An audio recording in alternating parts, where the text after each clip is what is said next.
ફકીર પરવીન બાનુ જે રજૂઆત કરશે તે આપણે સૌ ધ્યાનથી સાંભળીશું.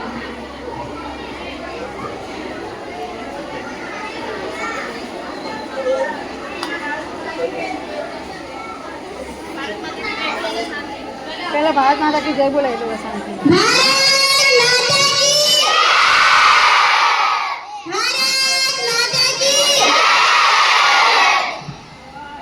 નમસ્કાર, મારું નામ ફકીર પરવીન બાનુ ઇમરાન છે. હું ધોરણ 7 ની વિદ્યાર્થીની છું અને પ્રખ્યાત બ્રાન્ચ શાળામાં અભ્યાસ કરી રહી છું. આજનો મારો વિષય છે વ્યસન મુક્તિ. તો તમે સૌ શાંતિથી સાંભળો તેવી મારી નમ્ર વિનંતી. હવે તો છે બસ એક જ સપનું, હવે તો છે બસ એક જ સપનું, નશા મુક્ત ભારત આપણું, નશા મુક્ત ભારત આપણું, નશો નશો નશો. આ શબ્દ તો ઘણાએ સાંભળ્યો હશે. શું છે આ નશો? કેવી રીતે થાય છે નશો? નશો એક એવી સજા છે ને જે આપણે એકલા જ નથી ભોગવતા, સાથે આપણા ઘર, પરિવાર, સગા સંબંધીઓ, મિત્રો તેમજ સમાજ પણ અર્પણ કરે છે.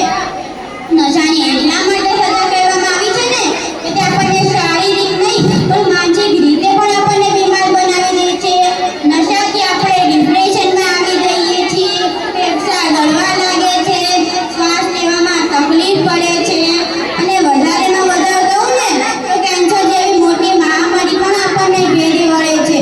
નશાને એટલા માટે સજા કહેવામાં આવી છે ઘેરી વળે છે. પહેલાનો એક સમય હતો જ્યાં આપણે અતિથિ આવતા ને તો આપણે તેમનું સ્વાગત શરબત, દૂધ, દહીં, શાક વગેરેથી કરતા અને હાલના કેટલાક સમાજમાં અતિથિ આપણા ઘેર આવતા ને તો આપણે તેમનું સ્વાગત બીડી, ગુટકા, પાન, મસાલા, તમાકુ વગેરેથી કરતા. વધારે દુર્ભાગ્યપૂર્ણની વાત તો એ છે ને કે આપણા ઘેર અતિથિ મળતા કે આવતા તેમનું સ્વાગત બીડી, ગુટકા, પાન, મસાલાથી ના કરવી ને તો અતિથિને પણ માઠું લાગે છે. તે મનમાં વિચારે છે, અરે આ કેવો માણસ છે, એક બીડીનો પણ ભાવ નથી પૂછતો. બાપ રે! નશો ઘણા લોકોને બગાડે છે. એટલે જ્યાં હોય ત્યાં સૂત્ર ચાલુ હોય છે કે દારૂની બાટલી મોતની ખાટલી, દારૂની બાટલી મોતની ખાટલી. જ્યારે માણસને સફળ થવું હોય ને તેને ખૂબ જ મહેનત કરવી પડે છે. જ્યારે માણસની અંદર એક ખરાબ લક્ષણ આવી જાય ને તો માણસનું આખું જીવન જ બરબાદ થઈ જાય છે. તેમ કહ્યું હોય ને તો કહી શકાય કે નશો આપણને એવા દલદલમાં પહોંચાડી દે છે ને જ્યાંથી નીકળવું મુશ્કેલી નહીં નામુમકિન બની જાય છે. તો હું તમને નશાથી બચવાના થોડા ઉપાયો પ્રસ્તુત કરવા માંગુ છું.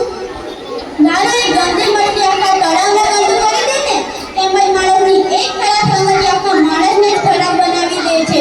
તે માટે આપણે પોતાની સદબુદ્ધિથી યોગ્ય મિત્ર બનાવવા જોઈએ અને વધારેમાં વધારે એક માણસ પોતાના કામમાં વ્યસ્ત હોય ને તો તેનું ધ્યાન બીજે કાંઈ નહીં જતું, કારણ કે તે પોતાના મન ઉપર નિયંત્રિત કરી શકે છે.